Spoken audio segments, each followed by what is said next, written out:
সারা দেশে নামজারি পদ্ধতি বাতিল করা হয়েছে এরকম একটা সংবাদ সোশ্যাল মিডিয়ার মধ্যে একদম ভাইরাল।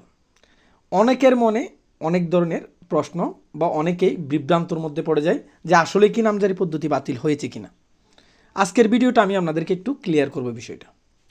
আসলে নামজারি পদ্ধতি বাতিল হয়েছে এর মানে একদম যে নামজারি আর করতে হবে না এরকম না। এটার মানে হচ্ছে অটোমেশন বা অটোমেটিক নামজারি সিস্টেমটা চালু হয়েছে, যার জন্য এই নামজারি পদ্ধতিটা ব্যক্তি নামজারি, যেমন আমার জমি আমার থেকে নামজারি করতে হতো, এটা বাতিল হচ্ছে। কিন্তু সেটা সরকারিভাবে এই অটোমেটিক নামজারিটা হবে। তবে নির্দিষ্ট কিছু সম্পদের ক্ষেত্রে, একদম সকল সম্পত্তির ক্ষেত্রে না, বা সর্বসাধারণের জন্য না। যেমন ওয়ারিশান সম্পত্তি আছে আপনার থেকে নামজারি করতে হবে, বন্টননামা দলিল করে আপনার নামজারি করতে হবে। কিন্তু যারা সাবকবলা দলিল করবে, মানে গভর্নমেন্ট একটা সিদ্ধান্ত নিচ্ছে যে ভবিষ্যতে যারা সাবকবলা দলিল তৈরি করবে ওরা এই দলিল হওয়ার সাথে সাথে অটোমেটিকভাবে সরকারিভাবে নামজারি করে দিবে। বিষয়টা হচ্ছে এরকম।